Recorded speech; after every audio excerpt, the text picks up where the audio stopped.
At 22:47 hours on February 20th, 1943, an American lieutenant named Thomas Brennan stumbled into a British camp in the Tunisian desert with blood on his uniform and panic in his voice.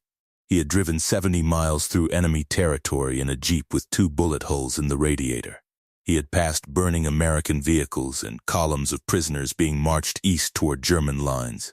He represented what remained of the command structure of a corps that was being systematically annihilated at a place called Kasserine Pass.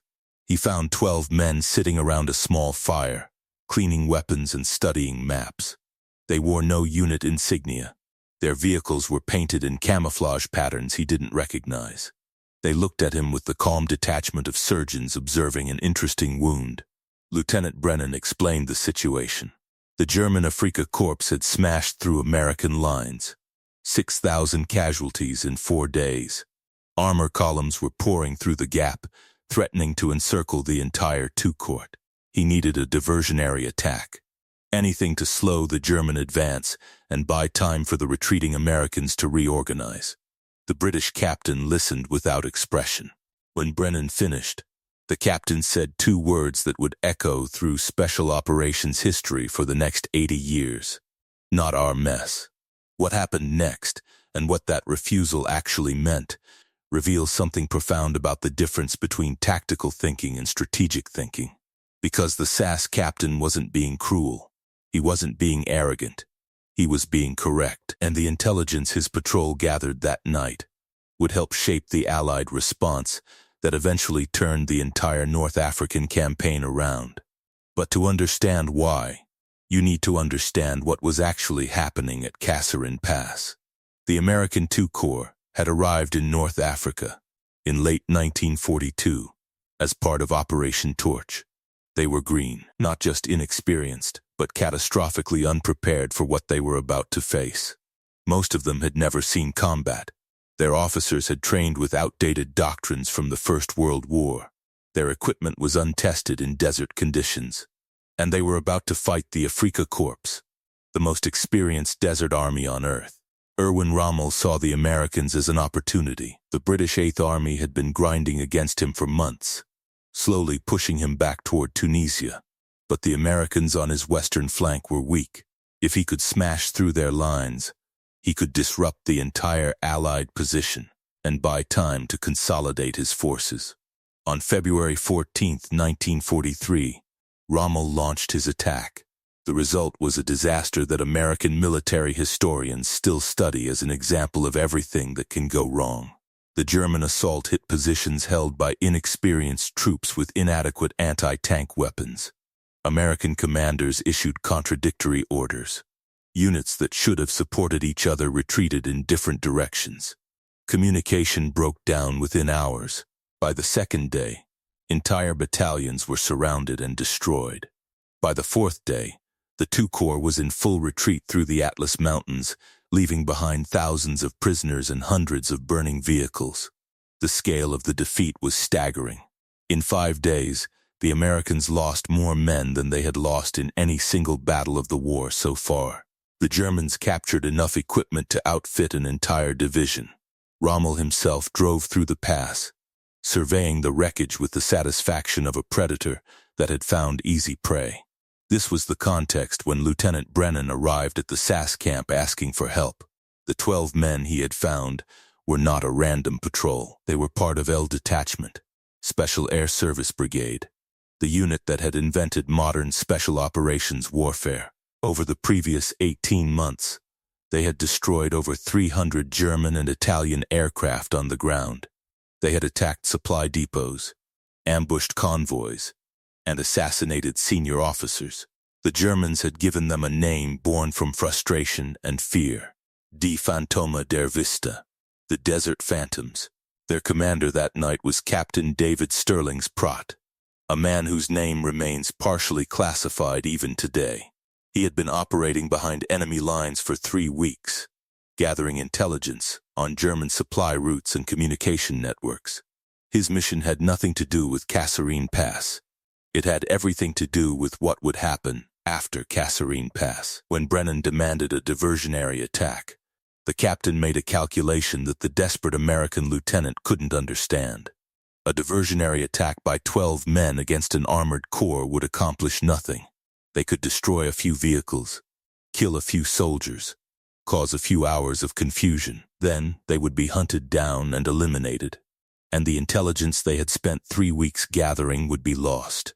The maps showing German supply routes, the radio frequencies they had decoded, the patrol schedules they had documented, all of it would die with them in a gesture that might buy the retreating Americans an extra afternoon. The captain understood something that Brennan, in his exhaustion and desperation, could not see.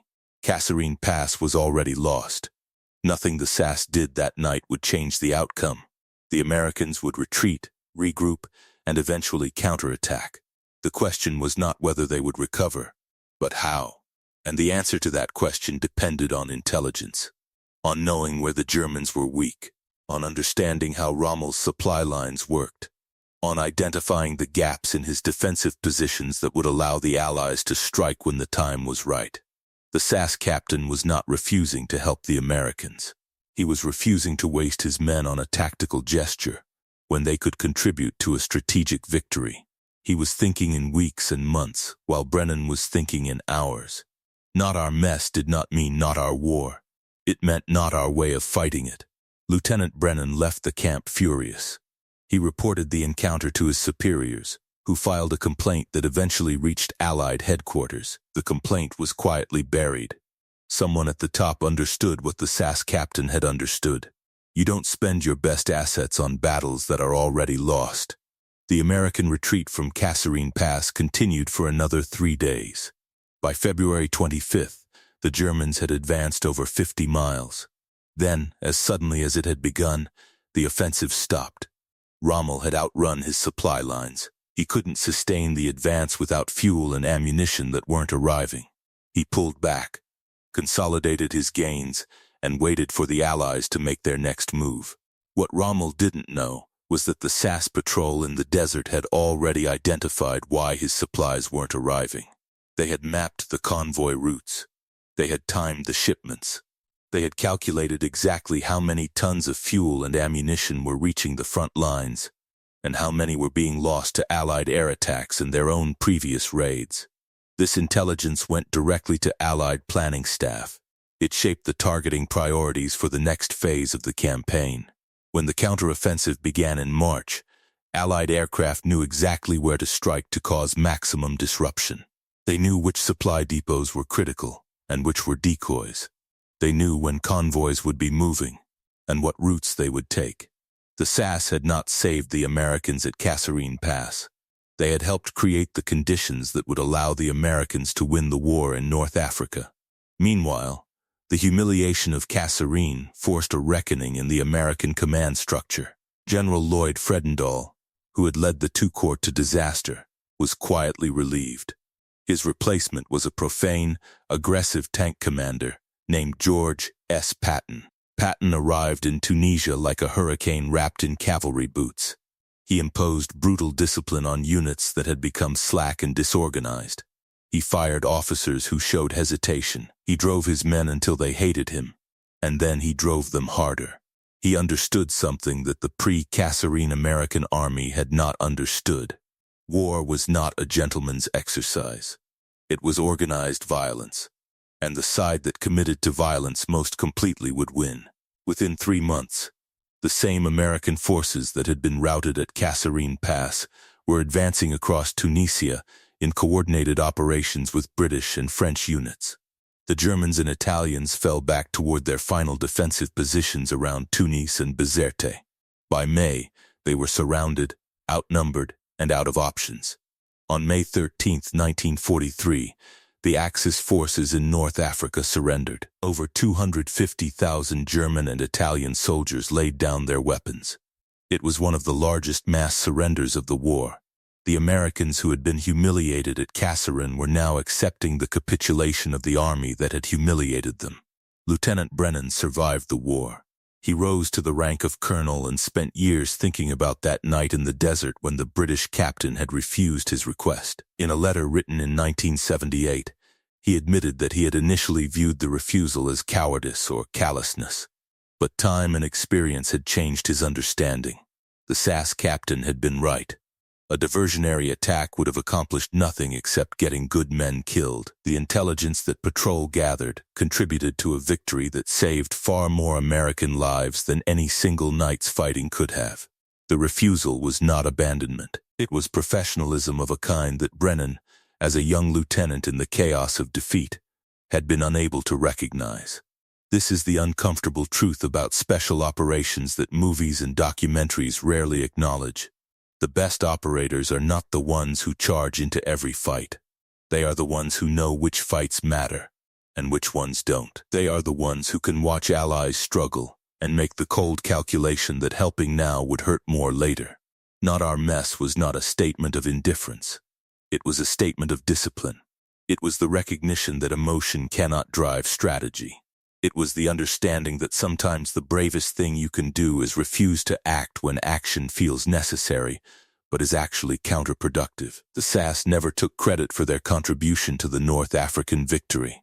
Their intelligence reports were folded into larger assessments. Their patrol routes were classified.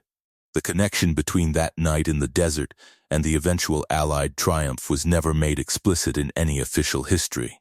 But the operators knew. And the doctrine they established, the principle that special forces should pursue strategic objectives rather than tactical gestures, became foundational to special operations thinking for the next 80 years. When American special forces were created in the years after the war, they studied the SAS. They learned the same lessons. They learned to think in campaigns rather than battles, in months rather than hours. Kasserine Pass is remembered as an American defeat. It was. But it was also the defeat that forced America to become serious about war. It was the humiliation that created Patton's army. It was the disaster that taught a generation of officers what they didn't know and what they needed to learn. And while the Americans were learning those lessons, 12 British soldiers were sitting in the desert, refusing to help, and gathering the intelligence that would help turn the entire campaign around. Sometimes the people who refuse to save you are the ones who are actually saving you. They just can't explain it while the house is on fire. If this story made you think differently about what help actually looks like, hit the subscribe button right now.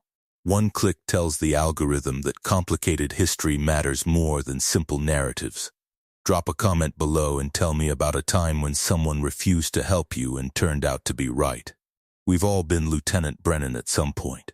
Hit the notification bell because we're covering another moment when Special Forces made a decision that looked wrong and turned out to be the only thing that could have worked. I'll see you in the next one.